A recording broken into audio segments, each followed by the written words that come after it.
ओम गण गणपतये नमः। वक्रतुंड महाकाय सूर्यकोटी समप्रभ निर्विघ्नं कुरु मे देव सर्व कार्येषु सर्वदा। आज आपण श्री गणपती स्तोत्र श्रवण करणार आहोत।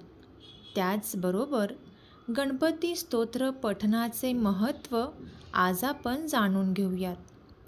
तोपर्यंत जर तुम्ही आपल्या चॅनेलवरती नवीन आला असाल तर नक्कीच आपल्या चॅनेलला सबस्क्राईब करा आणि सबस्क्राईबच्या पुढचे बेल आयकॉनचे बटन दाबा, जेणेकरून इथून पुढचे छान छान व्हिडिओज सर्वात अगोदर तुम्हाला पाहायला भेटतील।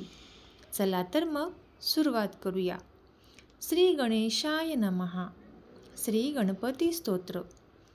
साष्टांग नमन हे माझे गौरी पुत्रा विनायका, भक्तीने स्मरता नित्य आयु कामार्थ साधती। प्रथम नाव वक्रतुंड, दुसरे एकदंत ते, तिसरे कृष्ण पिंगाक्ष, चवथे गजवक्र ते, पाचवे श्री लंबोदर, सहावे विकट नावते, सातवे विघ्न राजेंद्र, आठवे धूम्रवर्ण ते, नववे श्री भालचंद्र, दहावे श्री विनायक, अकरावे गणपती, बारावे श्री गजानन। देव नावे अशी बारा, तीन संध्या म्हणे नर, विघ्न भीती नसे त्याला, प्रभो तू सर्व सिद्धिद।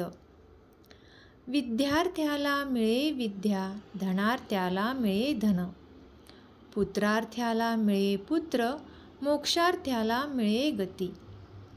जपता गणपती स्तोत्र, 6 मासात हे फळ, 1 वर्ष पूर्ण होता मिळे सिद्धी न संशय। नारदांनी रचिलेले झाले संपूर्ण स्तोत्र हे, तशा सर्व विद्या प्राप्त होतात श्री सद्गुरु कृपेने। जय जय रघुवीर समर्थ, श्रीराम समर्थ। आता आपण गणपती स्तोत्र पठणाचे महत्त्व श्रवण करूयात। गणपतीचा आशीर्वाद हवा असेल तर नियमितपणे संकटनाशक गणेश स्तोत्राचे पठण करा। हे स्तोत्र गणपतीला अत्यंत प्रिय आहे। असे केल्याने सर्व दुःख संपतात व बिघडलेली कामं होऊ लागतात। जर तुम्ही रोज हे करू शकत नसाल तर फक्त मंगळवारी 11 वेळा तुम्ही हे वाचू शकता। हे स्तोत्र वाचण्यापूर्वी गणपतीला सिंदूर, तुपाचा दिवा, अक्षता, फुले, दूर्वा आणि नैवेद्य अर्पण करा।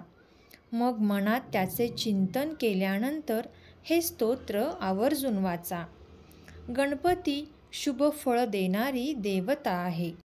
त्याचबरोबर प्रत्येक घरामध्ये अगदी मनापासून श्रद्धेने गणपतीची पूजा केल्यास घरातील नकारात्मकता दूर होते आणि त्याचबरोबर घरात शुभता येते। तर हे होते गणपती स्तोत्राचे पठणाचे महत्त्व। तुम्हाला इथून पुढचे व्हिडिओज ऐकायचे असतील तर नक्कीच आपल्या चॅनेलला सबस्क्राईब करा आणि सबस्क्राईबच्या पुढचे बेल आयकॉनचे बटन दाबा, जेणेकरून इथून पुढचे छान छान व्हिडिओज सर्वात अगोदर तुम्हाला पाहायला भेटतील। जय जय रघुवीर समर्थ, श्रीराम समर्थ। धन्यवाद।